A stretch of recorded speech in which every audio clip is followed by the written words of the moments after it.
get into why Coach Courtney and that staff do what they do. That's to hopefully be SEC champion. Starts tonight. Tell us a little bit about this Ole Miss series, and based on your conversation with Courtney and staff, what do they feel they have to do this weekend to come out with the series victory?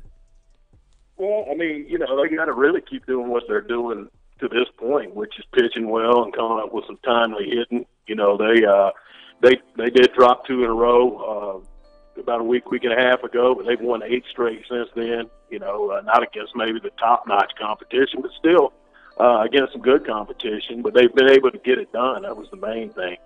And, now they're going to open up finally in the SEC against a team that's not bad. And Ole Miss hadn't lost at home this year. I'll say that. I think they're 5-0. So they're good on their home field, and it's going to be a great test. If we can get a couple good performances from our starting pitchers, Mary Half and Autumn Storms, I think that's going to, basically set the table. And, again, Danielle Gibson at the top, who's just been amazing. She was a transfer in from Arizona State, and, she's hitting 448 now and leads the team, I think, with 6 homers and got 6 doubles. She's really making it happen. Obviously, everybody saw her on SportsCenter about a week ago with the home run cycle, which is, maybe I think it's the first time in history somebody's actually done that in 4 innings like she did, and that's in baseball or softball. So it was pretty amazing, but really they just got to keep doing what they're doing, getting timely hitting and good pitching, and they'll be all right. The thing I also want to delve off into a little bit deeper is the pitching staff. Seems like, Mary Half, and rightfully so, every accolade and every expectation or honor that she's been up for has been very warranted. She started off a little slow there in early part of the season. Do you feel like, Steve, here over the last couple games that she's starting to get back to Mary Huff groove? Oh, yeah. I mean, I think a game I covered last week, I think Autumn had started. Autumn pitched pretty well, but she got into a little trouble there toward the end of the game. So they brought Mary in, and matter of fact, I think the game had got tied, and we took a 1-run lead when they brought Mary in, and she struck out 3 girls in a row. Bam, bam, bam, and that's what she's capable of doing. I think they both are. But, it's one of those things that whether she's starting or coming off the bench, late in the game, she can be just very effective. I mean, she faced some good hitting teams. We lost that game to Washington. It was ranked number 5, I think, in the country. Pitched well until the 7th inning of that game. But like anybody, especially at this level, you're going to have your ups and downs. But I think her ups are going to be a lot more abundant than what her downs will be for us. Talking with contributing editor to the Arkansas Democrat Gazette, Steve Andrews, here on the Hill with Pat Jenkins Sports Talk, talking Arkansas softball. But now I want to kick it and change gears a little bit. You also cover the neighborhood, with that being Mike Neighbors in that program. Yesterday, Steve, they overcame a hurdle that they hadn't the previous 2 times, with that being moving on, beating the Georgia Lady Bulldogs 86-76. Chelsea Dungy, Steve. Was it a travesty that this young lady did not make first team, because she only went out and proved what we all here in the local media assume, that she is one of the top 8 girls? I mean, what's your assessment of the game? How big is it? My second question for the program. And then Chelsea Dungy, what is the limit for this lady for the foreseeable 2 years? Well, yeah, I want to say it's a travesty. She wasn't a first teamer, and I even tweeted her that much, saying, hey, you got robbed. And, the good thing about that, I think, is she had a chip on her shoulder going into that first-round game against Georgia. And if you watched the game last night, she looked like she was on a mission, and it was mission accomplished. She had 31 points. Really played well. I think she thinks she got the short end of that. And, and that's good for us, because that just means she's got that much more fire.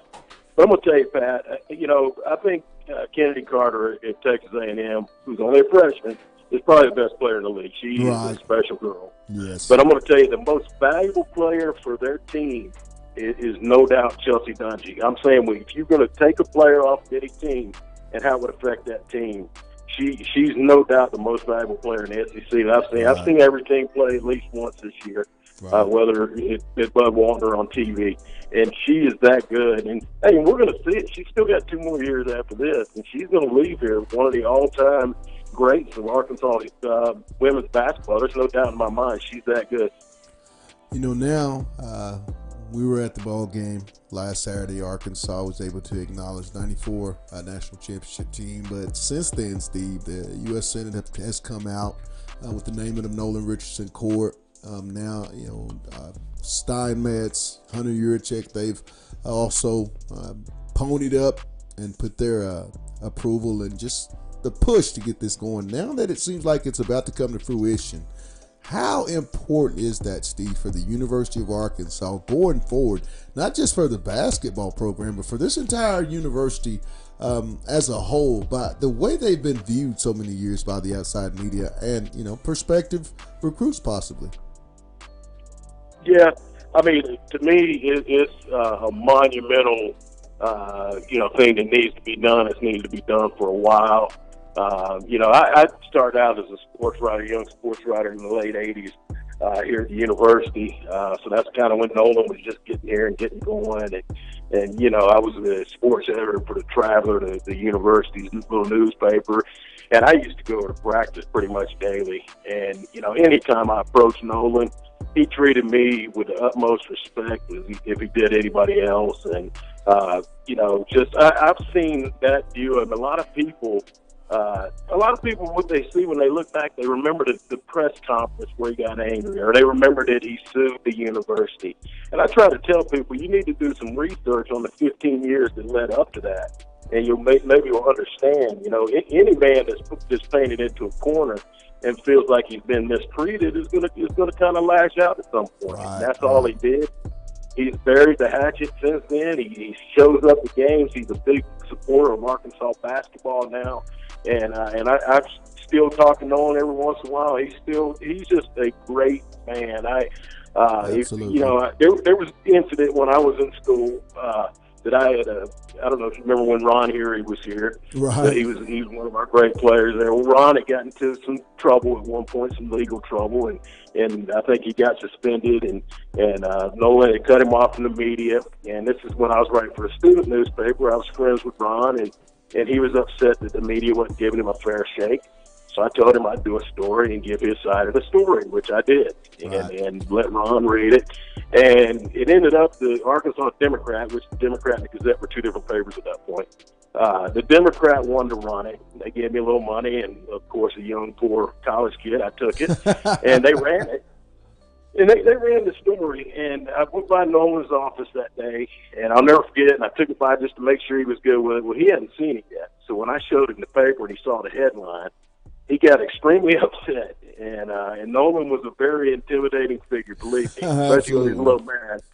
And he got upset that the media kept digging it up, and, he told me, you're just like them. And so I was a little upset at that point. I went home and I wrote him a letter and explained, very, respectful letter saying, hey, that wasn't my intention. My intention was to give Ron a voice. And so I sent him this letter right before I went home for Christmas break. When I get back from Christmas break, I have a card in the mail from Nolan. First thing he did was apologize and said, hey, I should have took the time to look and see what you had before I jumped to a conclusion. He said, but you got to understand, I'm trying to let this, put all this in the past. And let me know then. He said, you're always welcome to practice. Anytime you need something, you come let me know, and I'll help you out. And that's what I view of Nolan. I wasn't from Sports Illustrated. I was from the little Arkansas Traveler. Right. I was a nobody, and he still treated me with the utmost respect. And so when I look back at Nolan, and I know what he went through, I know how he was being criticized and the race issues. They're real. Believe me, they're real. He's not just playing the race card. He's speaking the truth. And it was sad, even when he had some success, that he was still catching that. And right. So I understood it, and I think it's the most wonderful thing that's happened to the University of Arkansas. If they go ahead and approve this like they need to, it's going to be monumental. It's going to help the program. It's going to take that cloud over, from above us, and hopefully we can move forward in a positive way. Well, Steve, as always, love having you on. We're going to continue to talk next week, more Arkansas softball, and, hopefully we'll have more to talk about this time next week with Coach Neighbors and that women's program. But as always, thanks for taking time out on the Hill, my man. Thanks, Pat. Glad to be here. That was Steve Andrews of the Arkansas Democrat-Gazette, contributing writer to the Arkansas Democrat-Gazette. But we also caught up. Arkansas continues in the spring football 15 practices. They had practice number 4. We caught up post-practice with Cheyenne O'Grady, senior tight end for the University of Arkansas. And he just talked about how practice is going, just how his room is looking, and also Ben Hicks, his general take. But we'll also come back following Cheyenne with AR Hoops and Hallville.net's Kevin McPherson to talk recruiting in the fastest 40. It's On the Hill with Pat Jenkins on KDSJ 479.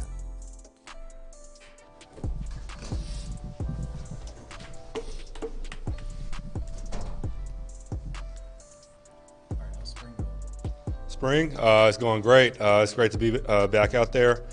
We started off pretty strong offense, and then we had a rough day today.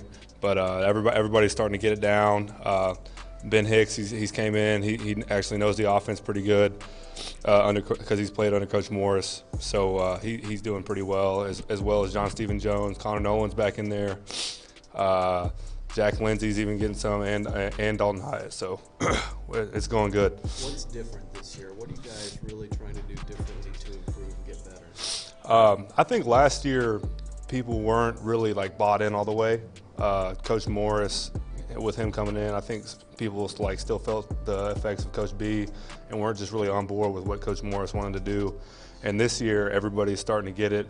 Everybody's just on board and really changing with the culture and going with the culture that Coach Morris wants. And I think that's the big difference this year. You were probably one of those guys that took a little bit of maybe to buy in or whatever, but you ended up having a really good season towards the end. How much carryover are you hoping to bring into the spring from what you were able to do last year? I want to pick up right where I left off. I did have a pretty good season, and I just want to pick up, like I said, pick right back up where I left off, and hopefully expand my game even more. And Coach Morris really helps me with that, as well as Coach Craddock and Coach Lundy. You mentioned Hicks. How important has that been for the offense, for the quarterback room, to have a guy with that experience in this offense to come in? Ben actually came in with a lot of confidence and leadership. He got together with us in the offseason, and we had a lot of throwing sessions, and he just really established himself as a leader, and he knows what he's talking about, and we all like that. How's Chase Harrell's transition been this year? Good. Just like any tight end trying to block, it's not easy, and that's where he's struggling right now. But his route combinations and route running, it's phenomenal. It's off the charts because he used to play receiver. So he just needs room for improvement, just like all of us in the blocking area. Those 2 JUCO tackles you guys brought in, how are they adjusting to what you guys are trying to do? Good. I think the biggest part for them has been just getting in shape, keeping up with everybody, because it's a whole different tempo here. So I think, but as far as the offense and learning that, they're picking it right up. So it's good. It's going good. How excited are you about the tight end room? You guys look pretty salty on paper, and then you had Hudson here in the summer. Just how excited?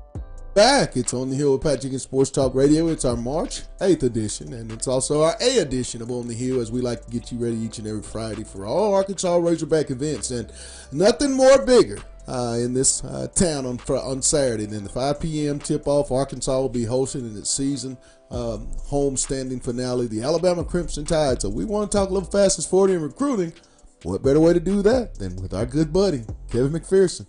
Kevin, welcome back to the Hill, my man. Hey, Pat, good to be with you, my friend. Let's get off into it. Arkansas will be hosting Alabama, coming off this must win, and something I was really proud of this team for doing, going to a Vanderbilt Commodores team that didn't have much to play for and taking care of business. How impressed were you in that game, and what are some of the things that you're looking forward to Arkansas kind of taking a step forward even more on Saturday? Well, when you win 2 games in a row, and prior to that, you came up within a whisker of beating Kentucky on the road, one of the top 5 or 6 teams in the country. So I think if you're Mike Anderson, you might have wanted to see your team turn it around a little sooner than this. We know they usually play their best basketball the back 10 games of the season, but if you could finish up the final 5 games in a strong way, it's that's what more can you ask for right now than to close out the regular season with a home win against a good Alabama team. And I honestly think, Pat, if Arkansas can do that, if Arkansas can beat Alabama, that's 3 in a row. You go into the SEC tournament, and I think 2 wins is a chance to get back on the bubble. You get to 19 overall, maybe you're back on the bubble for the dance. 3 wins to get to 20, I think, gets them in the dance. But they're still playing for the NCAA, and obviously if that doesn't work out, the NIT.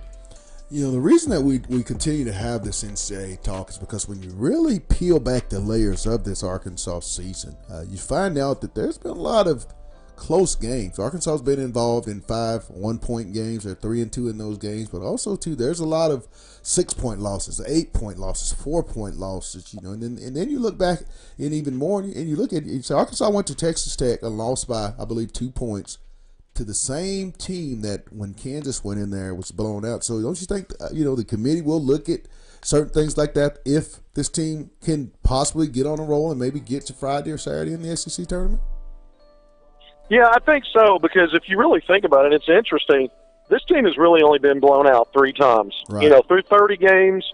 They always say your record is your record speaks to who you are at this point. But I think in Arkansas's case, if you look at some of these tough games, the toughest opponents they played have all been on the road. Right. Mississippi State's probably the best team they've played this year at home. Most of these other big-name teams, it's been on the road.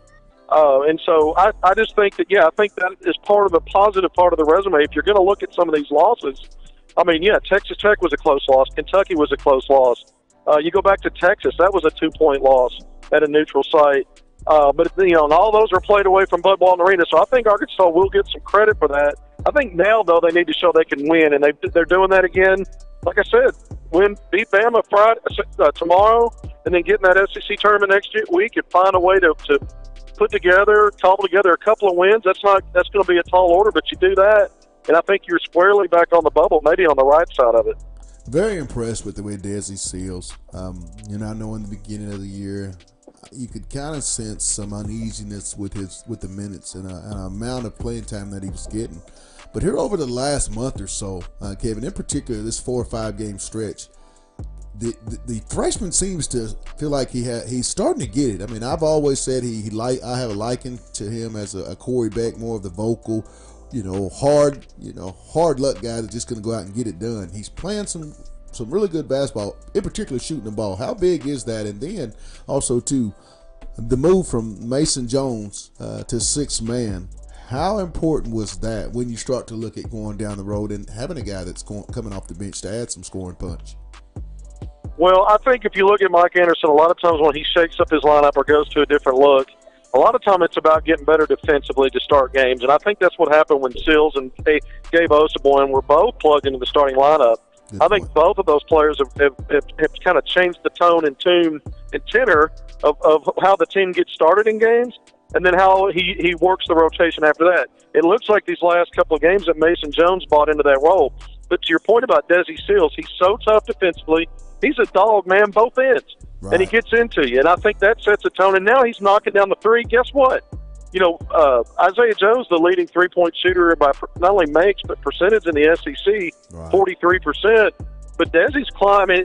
His attempts aren't way up there, but his percentage now is over 40%. He's averaging 10 points a game in a starting role in these last 4. So I think it's done a lot for Arkansas. These buttons that Mike Anderson's pushed by changing the lineup a little bit.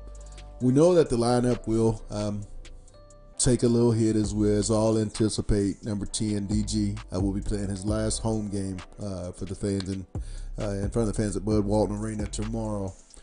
On to the recruiting front. How are things up to date with what you've been able to come across as far as the fastest 40 is concerned? Yeah, well, this weekend, today starts the official visit for Javon Franklin at Arkansas. He'll be at the game tomorrow, but he started his official visit this weekend. 6'7" combo forward out of Little Rock Parkview. Played last year at Holmes Community College.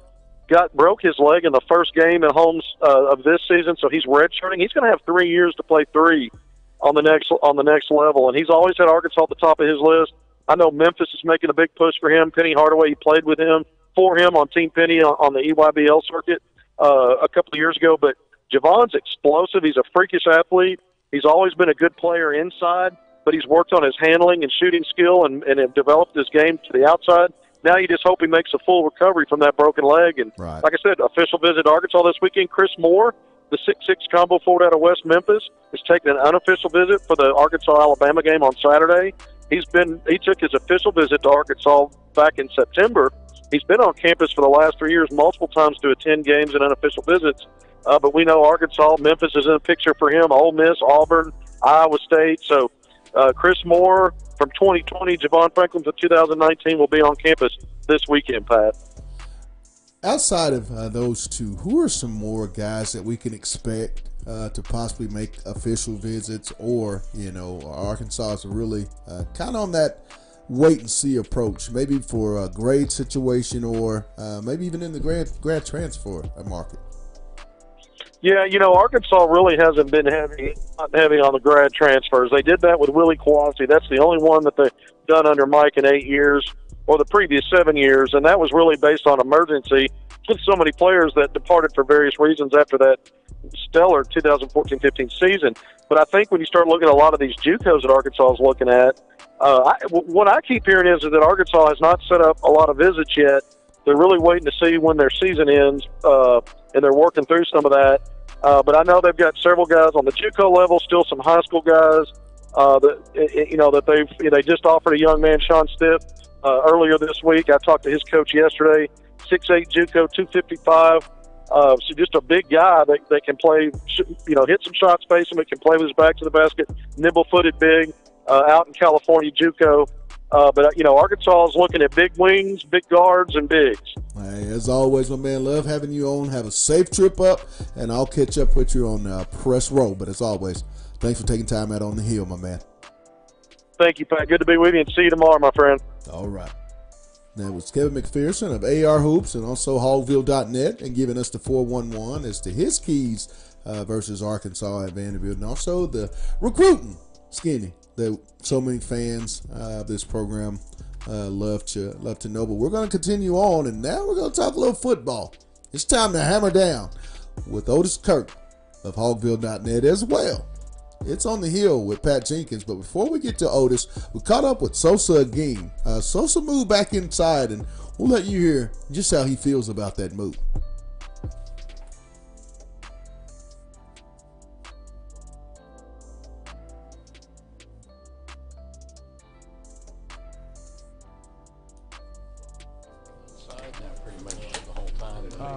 Yes, sir. Straight 3-tech, 2-eye, shade, things like that. Tackle, basically. You liking that, or you're liking the outside better? Or? Yeah, I'm liking the inside better. Trying to put a little weight on so I can make sure I'm starting there. Do they still have plans for you to go outside, or do you think you're strictly a tackle? I don't believe so. I think I'm strictly tackle at this point. Feel you can make plays from there? Most definitely. Yeah, I think I done got comfortable in it. With the line tackling look like today? It looked pretty good. It was fun to get back out there and hit somebody. Of course you try not to, damage your teammates too much, but it was good to finally get physical again. If you do you feel like you're more vocal this year, or plan to be, or what do you think? I think I'm as vocal as much as I've been. Especially like since my freshman year, I've been vocal. So in a sense of making sure I'm just doing the right things, make sure everybody can follow me in a sense. But vocally, I'm still the same. It feels weird not having Scooter back there making calls behind you right now. A little bit for sure, but because it's something I done got used to since my freshman year. But I still got Grant back there. Grant know the plays, Bumper know the plays, so it's cool having them call it out and making sure I know I'm in the right gapping position. Did you have to reconcile that with yourself? That okay, it's just going to be inside now.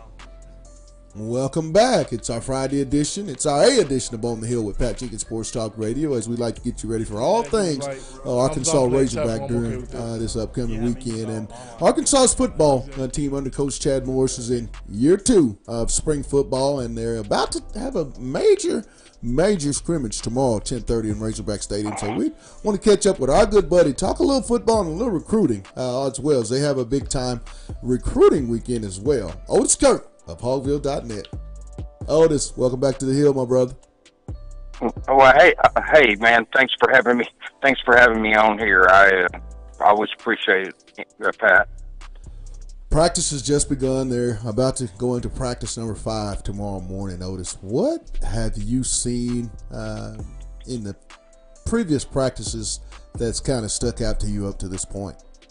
Well, it just seems like they're building some depth at some of the key positions. Not all of them. I mean, obviously numbers are still not high at certain positions, but so far they've looked pretty good at what they're doing and how they're developing some numbers at key positions. Offensive line, I'm thinking about quarterback, defensive line, wide receiver.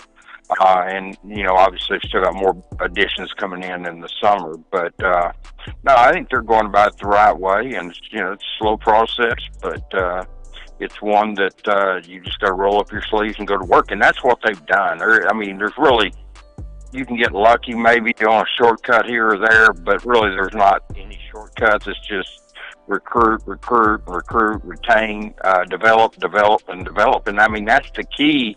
And there's, like I said, you can get lucky with a shortcut here or there, but for the most part, that's how you build a program, and that's what Chad's doing. I can tell that there's a little bit more awareness, more energy out on the practice field, and guys that stick out to me. I was watching Sosa again yesterday in some of the defensive line drills. Ben Hicks is another guy, the grad transfer from SMU, sticks out, but I want to talk about TQ. Trey Knox. Talk about Trey and what is it that separates Trey at that receiver position, even in spring ball. Chad continuously, when they talk receivers, Otis, his name's the first that comes out. Well, I think the biggest thing is he's got size. You can't coach that. You can't make a kid 6'5". You can't take him and stretch him and make him 6'5". And he's got the size, he's got the speed, he's talented.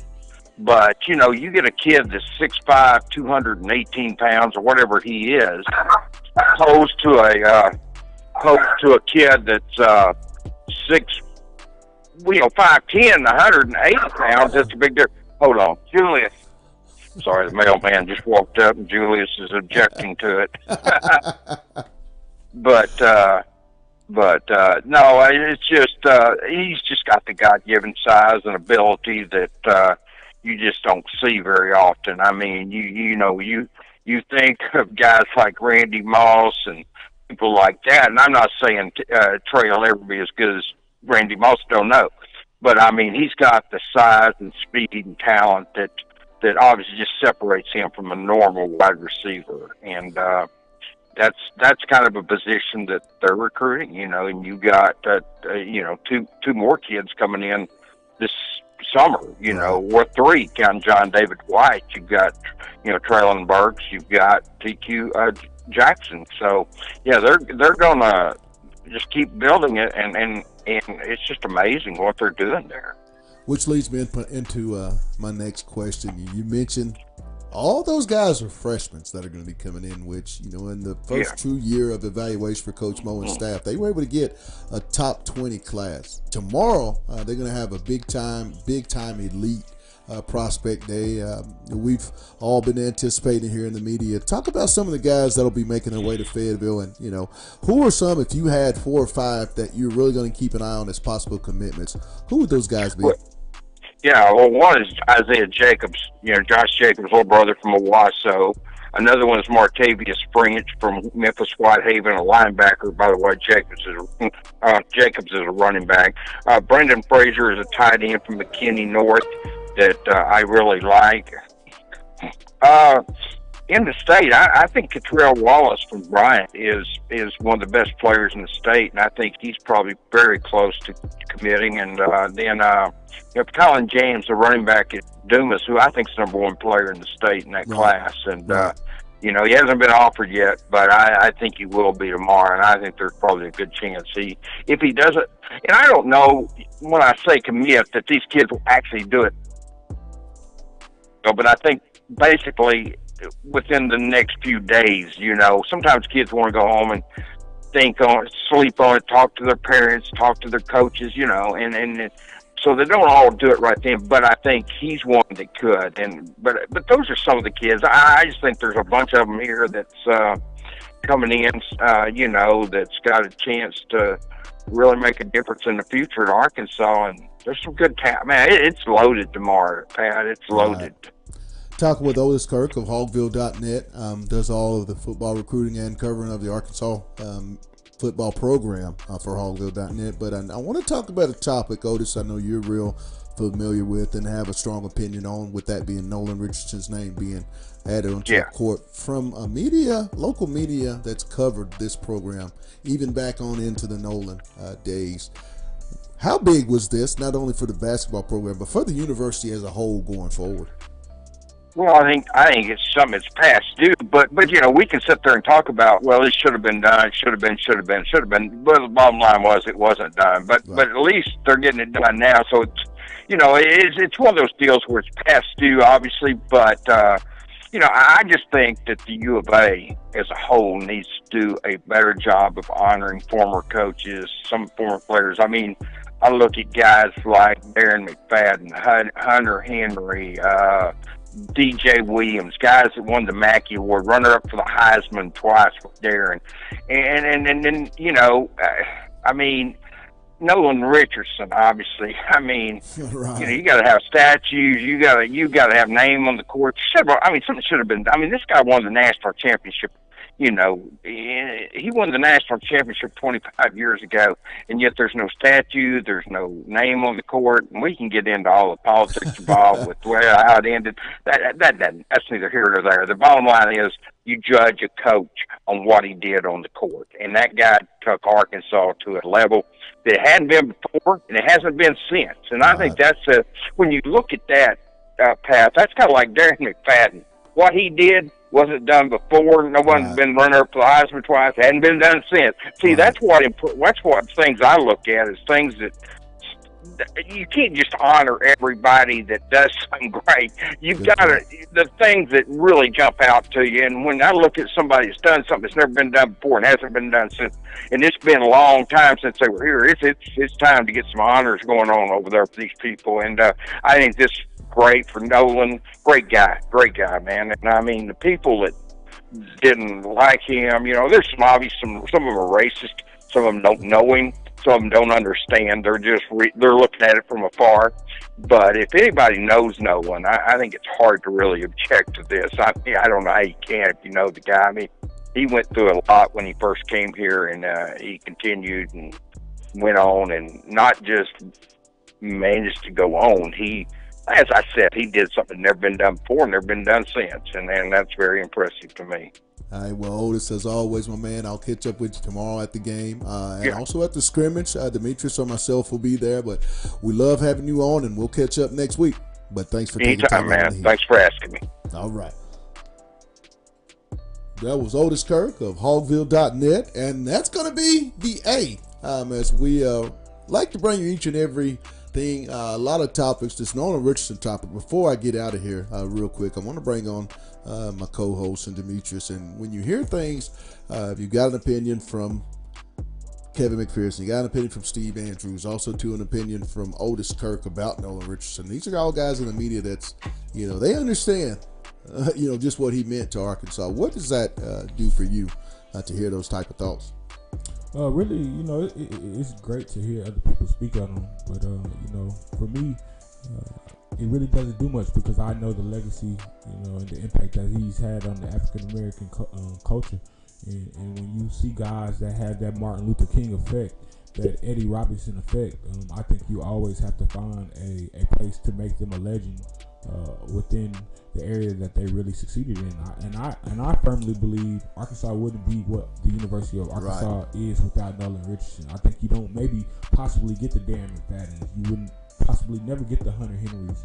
But this man laid a legacy and a foundation that put Arkansas on a national level. And I think you always have to, give respect is due. I totally agree with everything you said. I want to commend Hunter Yurchek, Steinmetz, and the Senate of the state of Arkansas for taking the steps to do what's right. Being the African American young boy growing up and watching Coach Richardson do what he did, not only at Arkansas, because I was one of those. I always used to tune in to Channel 8 the Tulsa years. I got a chance to watch Mike Anderson as a guard. I got a chance to watch Paul Pressey, the polka dotted towel, and those things. And here I am in Arkansas, and he's in Oklahoma and had such a tremendous effect on how I viewed college basketball. He was always really my favorite coach for his style and just things that he did, the boots. And just how direct he was. And this is me talking as a 13, 14, and I go back to probably 11 or 12, that long, of Nolan Richardson having an effect on my life. And 47 years later, I sat here today, and I agree with everyone. It's long overdue. Doesn't matter what happened. It's all about us all coming together and being able to enjoy this special moment, not only for Nolan, but for the entire state of Arkansas and all of his players that came in contact with him, junior college, Tulsa, and the University of Arkansas. But most importantly, Rose Richardson can stand there, and he and Miss Richardson can have that moment. That's all I ever wanted. I'm happy. Thank you for all parties involved. I'm looking forward to the day, but also now I want to get out of here as we got to wrap this thing up. I want to give a thank you to our guest, Steve Andrews, contributing writer to the Northwest Arkansas Democrat Gazette, Kevin McPherson of AR Hoops and Hogville.net, also to Otis Kirk of Hogville.net, and also our sponsors that make this thing possible each and every week. Lindsay & Associates with an office location in Fayetteville, an office location also too in Rogers. The Baymont Hotel, it's located at 735 South Shiloh Drive in Fayetteville. Locomotion, located just below the Northwest Arkansas Mall. And lastly, our newest sponsor, Corey Beck's Custom Painting. Until next week, until Monday, we're going to be around. Got a lot to take into account. Arkansas's women will be in the second round quarterfinals versus South Carolina.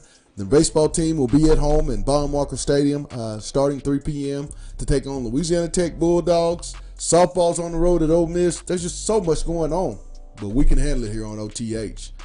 Until this week, until Monday, you guys have a blessed one. It's On the Hill with Pat Jenkins on KDSJ 479. Peace.